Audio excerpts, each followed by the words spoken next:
Hello viewers, welcome to the exclusive interview on AD4TV Radio. My guest today is Dr. Yusuf Mahmood, a Deputy Director and Researcher at the National Defense College, NDC, Abuja.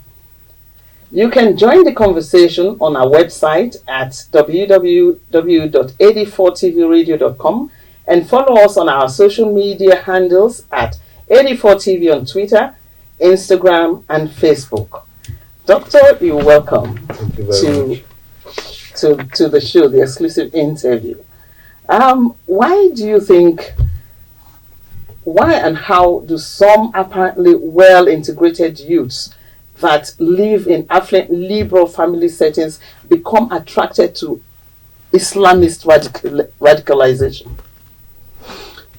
Okay, the first thing I would have to correct here is that there are different types of radicalization. There's a left wing, there's a right wing, and all that. But the one that we know mostly in this part of the world is the one under the banner of Islam. And we cannot come to a total conclusion and say this is the reason why the youths or young people get radicalized.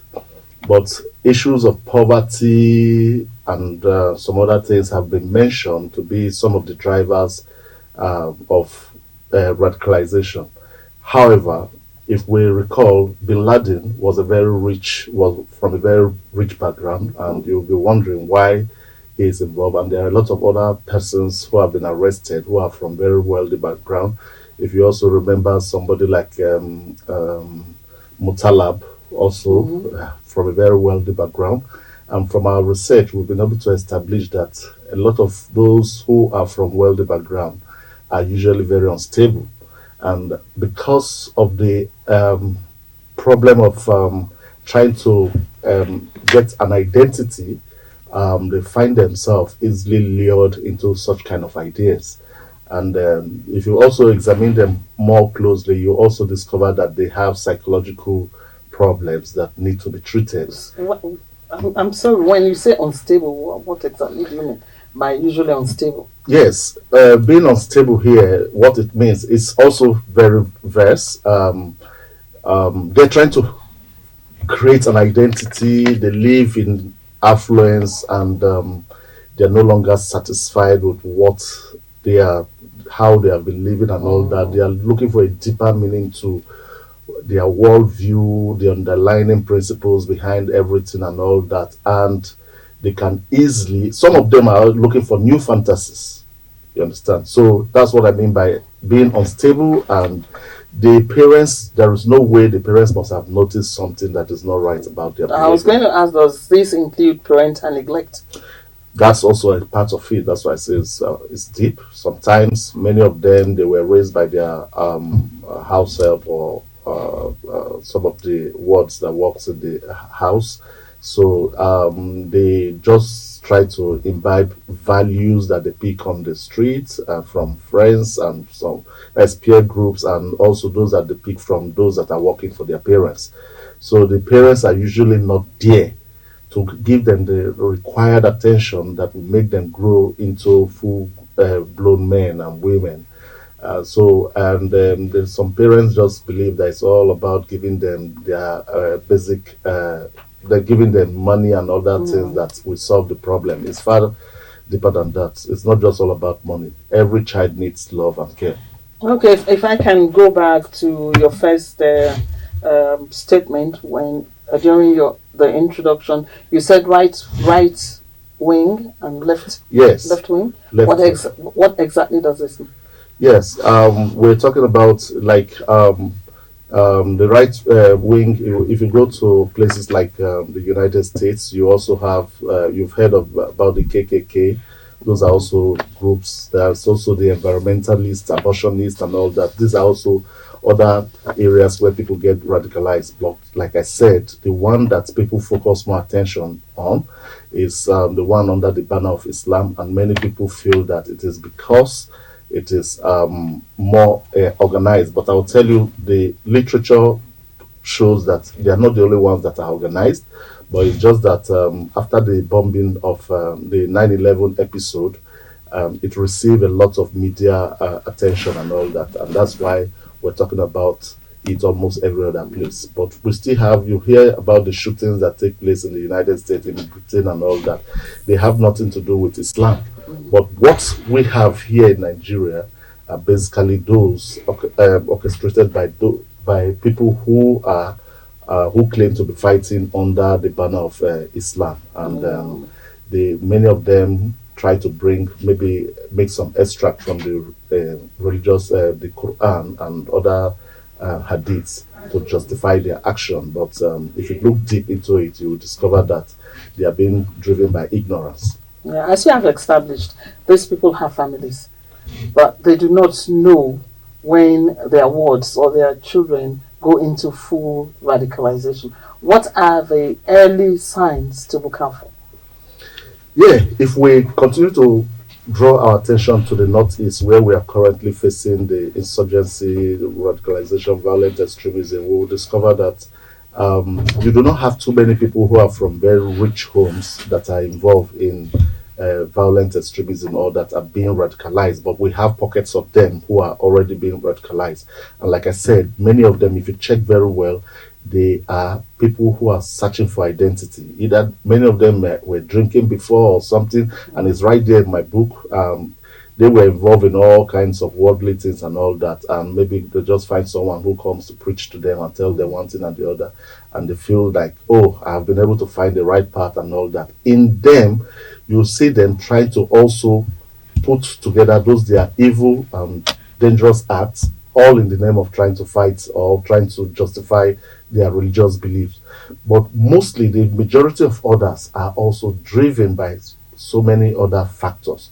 And one of them is the issue of parental neglect that we have up in the Northeast.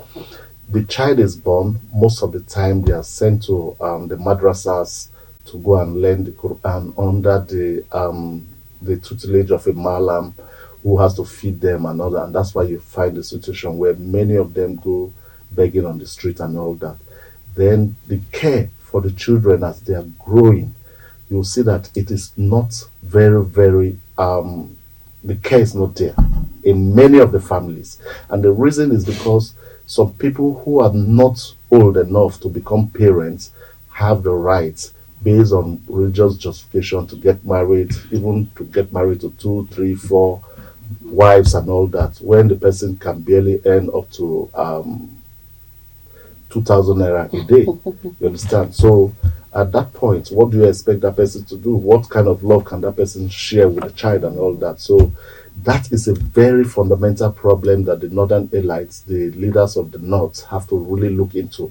We cannot continue to hide under the cloak of Islam and allow people to abuse children, just bring children into the world that they cannot take care of. The Quran obligates Muslims to take care of their children.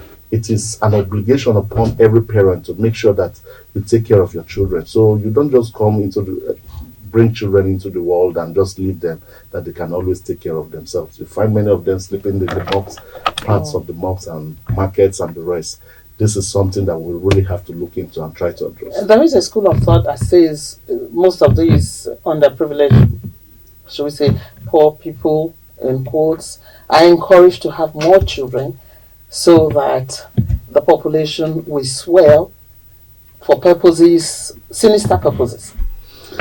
Well, I don't know about that. That's a little bit away from the research we are carrying out. But I also know that there is this conspiracy theory that goes around that maybe things like vaccination, they try to avoid taking vaccination because they say that the West is trying to bring down their population and all that. Well, like I said, most of all these things are driven by ignorance. If you look at ignorance very clearly, you will see that the ignorance of the religion is one.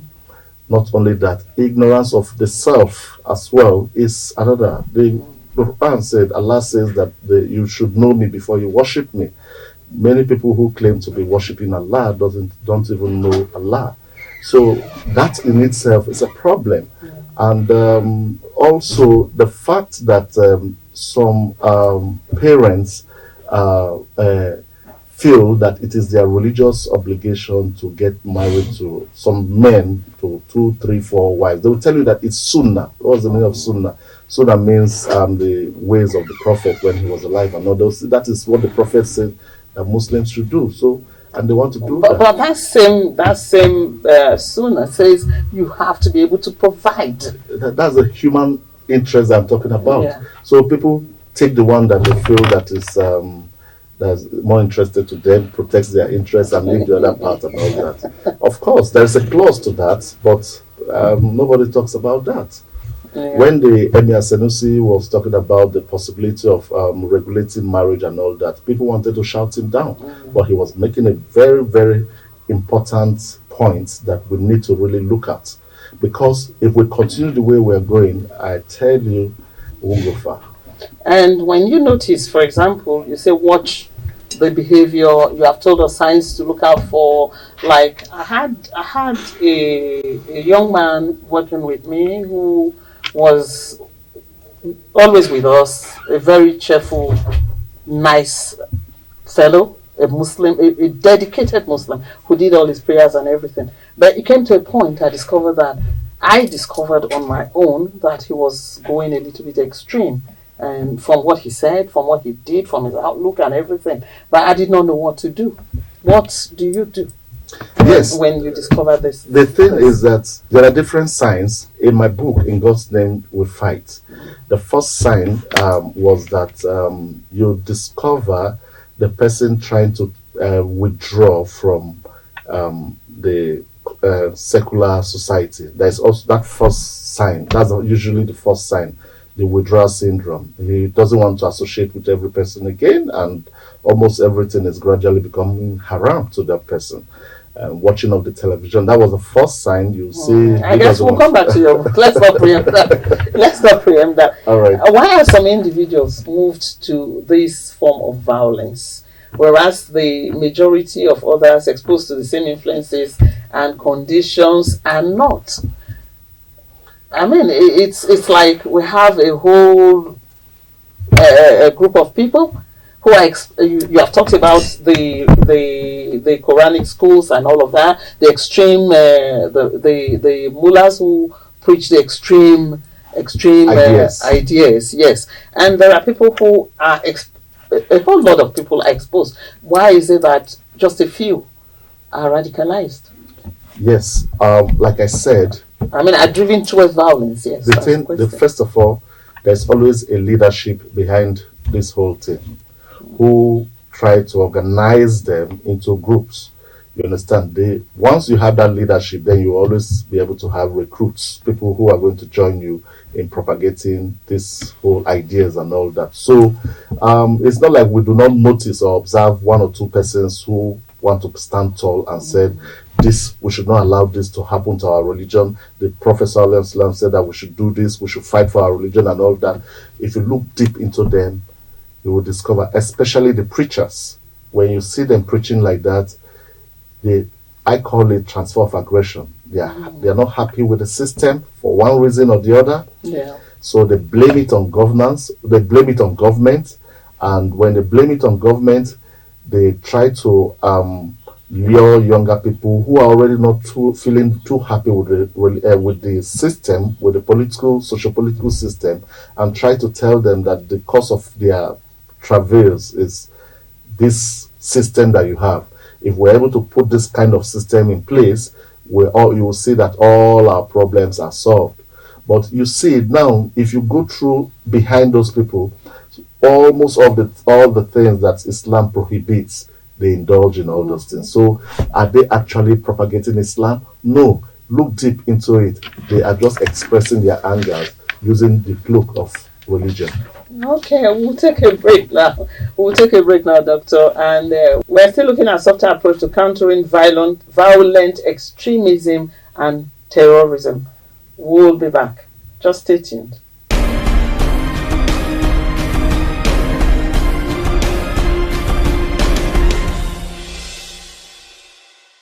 You're welcome back to AD4 TV Radio, where we are discussing the softer approach to countering violent extremism and terrorism. Dr. Mahmood, you wrote a book In God's Name We Fight. I told you we'll come back to that book. In that book, you offered a fresh perspective and the solutions to the intractable challenges of violent religious extremism. Tell us more about this book, In God's Name We Fight. It's a gripping title. Yeah, thank you very much. In God's Name We Fight, like I said, is a product of research, and I have been a participant observer of what we are doing presently in the country, both the entire security apparatus and using both the hard and soft approach to countering violent extremism. And yes, we've done a number of things, quite a number of things, but I have a feeling that there are a number of other very critical things that we've not been able to handle very well. And that's also informed the writing of this book. And also I thought of the need for acceptability. That's the wider audience to be able to understand the perspective I'm bringing into the research on countering violent extremism. And that was why I put it in the form of a narrative, like a story, because we are people that don't like reading that much. And so also that also informed the reason why it's a very small book, so that you can just pick it and finish it in a day. Aside the fact that we told the story, if you read through the book, you'll be able to understand that we were able to tell in details some of the things that are happening there, but in the story form, so that while you're reading it, you have opportunity to reflect into what we're experiencing at the moment. And you'll also be able to tell whether we're doing it right or wrong. Then in the last chapter of the book, we try to now profile, we made a summary of some of the challenges some of the challenges that were identified in our bid to counter violent extremism. And one thing that was clear from this little piece is ignorance is a major driver of violent extremism. Ignorance from the preachers, some of the preachers, ignorance from the followers, most of the followers. So there is a need for us to curb that ignorance. Otherwise, it will continue to be a very serious driving force that is going to bring people into the fold of radicalism. Then the other thing we discovered is the issue of the family. Family plays a very key role in trying to make an individual to denounce violent extremism. First is the family that will identify the individual. And if we have a network where the government apparatus is able to work with the families using very organized civil society organizations, we'll be able to have a reporting system, a feedback system that will be able to say, this is what we have observed in this particular child within this community. There's nobody that came from the sky. Every person who is a member of Boko Haram came from one family or the other. And if that is the case, we all live within communities. And if we all live within communities, there is some form of leadership in that community. Then if there is a form of leadership in that community, all that the government needs to do is to key with those leadership and see how you will network between the leadership and these families. And inside the families, you can also categorize them into two. Maybe the men come one side, then the women. And that is what one of my mentor, who is also into this area we're talking about, Fatima Akilu, said. The women aspect, that is the gender aspect of this. We have not been able to focus very strongly on that aspect because the child from the formative age spends more time with the mother. Then it is the mother that is likely going to be the first person to identify that this child is derailing. So we have not been able to harvest that area. There's a whole lot of opportunities for us. And if we're able to curb it from this point, then what have we done? We're going to reduce the supply to Boko Haram and other places. In a society where women are not readily heard or listened to, or where women should not even speak, how do you think that is possible? That a mother would come to a father to say, I noticed something. I don't know where that came from. I don't know. These are things, these are social constructs that people just imposed into their society. You don't practice Islam alone in the Northeast. If you go through history, Usman Dan Fodio's daughter was an activist. You understand? Then if you go through history as well, you will hear about the golden age of Islam. Yeah. So, and I was even told on this show that the first person who established a university in this world is a Muslim woman. you understand? If you read through the golden age of Islam, you will discover that women have played very significant role in civilization. And not only that, Islamic scholars, both philosophers and the rest, have played. So I do not know where what we're talking about is coming from. I feel some people who just want to oppress their fellow human beings are the ones that are trying to spread those kind, because that has no relationship with Islam. So women have a significant role to play in this. Are you saying women now? Yes. In Nigeria's north? Yes. Can speak. They can. And be heard. Yes. Yes. Okay. Gradually, I know it is not. It has not reached the level we want it to get to, but with some of the works that it might not be religion, it might just be culture. Yes, wrapped under religion. Wrapped under religion. But it has nothing to do. What I'm trying to say here emphatically, that it has nothing to do with religion. So it's high time. You see what Emir Sanusi is doing, sending his daughter to go and represent him in a public function and all that. Yeah. That's a leader. Yeah. He is sending a message. That's a message he's sending out there. Dangote, our President Buhari. Yes. So that is a message. Yeah. So, and they are also getting involved in the countering violent extremism. Yes, they may not come out directly and say that is what, but you see, we have been able to identify that women must be in the front line. Yeah. They must be in the front line. And this is the aspect that we are not talking, that the government's apparatus must start talking with women. This newly established Ministry of Humanitarian and Disaster, one of the first function, or in building their strategy, they should focus on how to build a robust strategy that is going to focus on women. Women must be in the front line. The community women. And I also have the thinking that this social investment program the government is doing, that is this social investment program the government is doing, giving traders social intervention program, we could also use it to also counter violent extremism. So it now becomes something like a hook with which we can use to bring them closer. Okay. Yes, it should. So let's go back to your book, Dr. Mahmood. I have read a bit of this book. Okay. And I think because of time, I couldn't finish it in one day because of other duties that called. It is a highly readable book. It is written in very plain prose. Yes. It almost sounds like fiction, and it just is just a book that gets you turning every page. What actually prompted you to write this? Is it fact or fiction? It's a fact. It's a fact. Yeah, it's a fact. Somebody told me the story, real life, and I did some investigations further, meeting with some of the actors who are mentioned in the book, and I discovered it was true, and I developed it, and being someone who is also researching in countering violent extremism, I'm someone who is an ardent believer in evidence-based research. I decided I have to put this together. It's going to help younger people to also identify. You see, I feel that we should also blow the positive side of this, our efforts in countering violent extremism. So one of the things I want to do is that I want a situation where I'm going to meet with people who have stories to tell. A lot of people have stories to tell. Good stories to tell. So we should blow it up. It is also a messaging system. So we'll also use it to counter the narrative of this. So we have Karim the hero.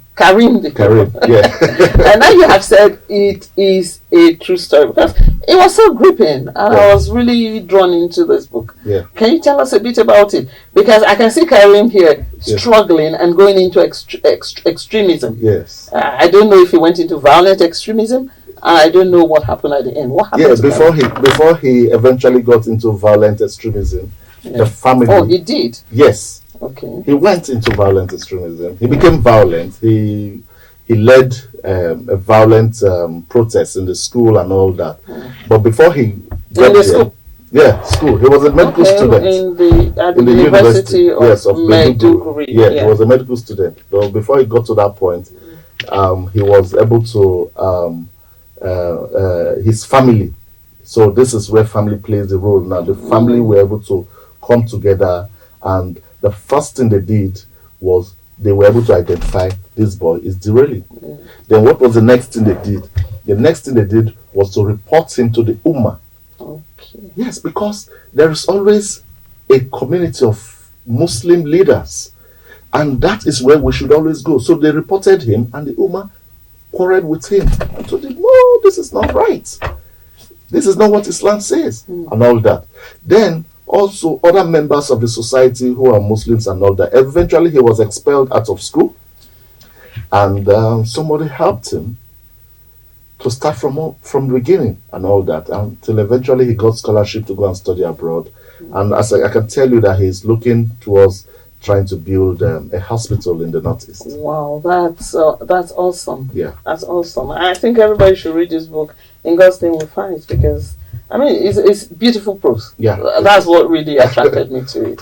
And if I may take you back to when you said parents should report. Yes, I distinctly remember, or distantly remember, that Abdul Mutalab's father reported to the authorities. Yeah, he did. And it was the authorities. Yes, why was it not? Why was he not maybe reined back? So was it too far gone? What is there now? We should be looking at our own side now. We are now advocating family should be in the front line, women as well should be in the front line. Then we should have a feedback mechanism to be able to understand all this. So what we are saying here is that the fight against violent extremism should not be the undertake of just the security apparatus, but the other challenge we have with the civil society is capacity. Most of the time we do not know how to handle some of this information and all that. So the NIM Foundation is already working towards that direction, bringing women at the NIM Foundation, NEEM Foundation. What does that stand for? It's a foundation I've been interested in. They have been the ones that have been advocating for women, gender-based strategy in countering violent extremism, and I've been reading a number of works they've been doing, headed by Dr. Fatima Akilu, and they've been doing a lot in this regard. What I am believing that if they gain government attention, we're going to be able to develop a robust strategy that is also going to bring in the families, and not only the families, the women at the front line in countering violent extremism. It can be done. It can be done. Okay, let's take a break now. We'll be back. We're still discussing violent extremism and terrorism, finding a softer approach. We'll be back. We're still on AD4TV Radio.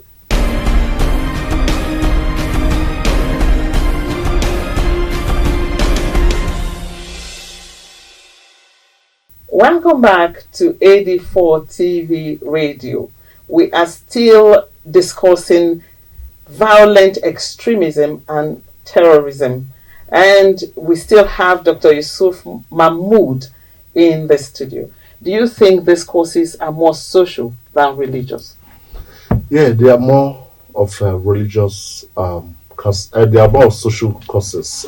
Social in the sense that, like I said earlier on, ignorance is a major driver. A lot of people don't know what they're doing. Poverty is also another driver. We also have issues of unemployment, youth bulge, and all that. So these are all social problems that lead to. So we actually need development in the Northeast, and I believe that the Northeast Development Commission is actually going to do what they are supposed to do. All this makeshift arrangement that they are doing at the moment is really not going to solve any problem. Leaving people to continue to live in camps for 1 year, 2 years, 3 years, it's actually complicating the problem. We just have to do fast. We have to emphasize on education, and not just education, the right education. Is that happening now?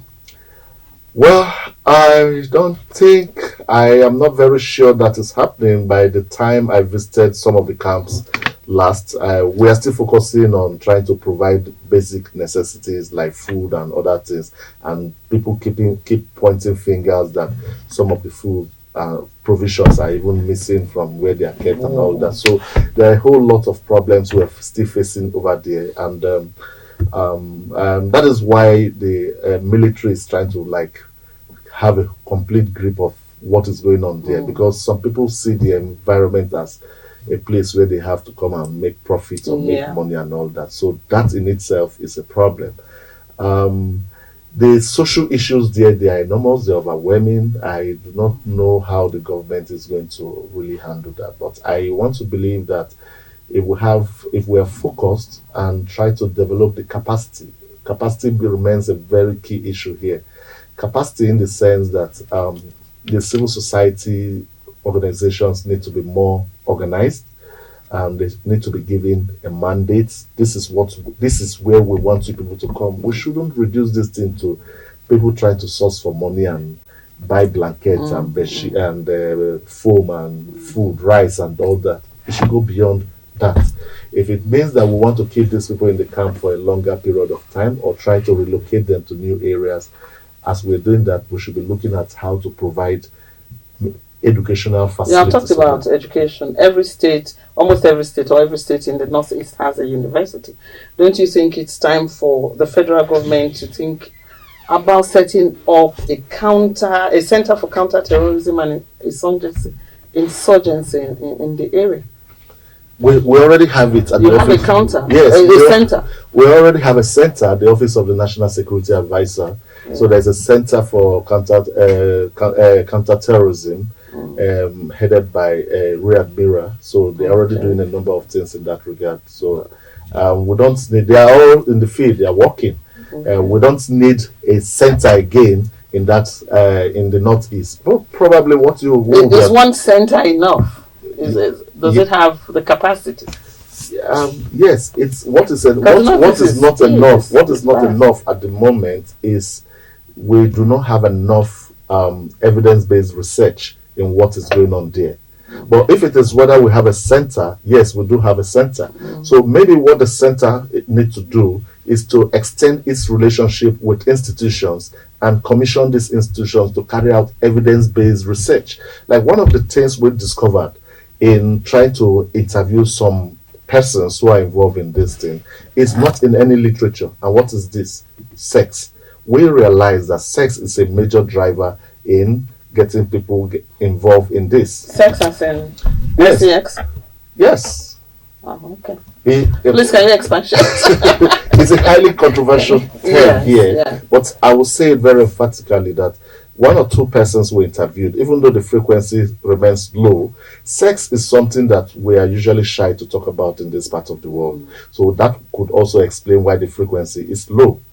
So those that were bold enough to tell, with an interpreter, why did you go into something like this? It tells you that they discovered that their friends come back and tell them that they had free show.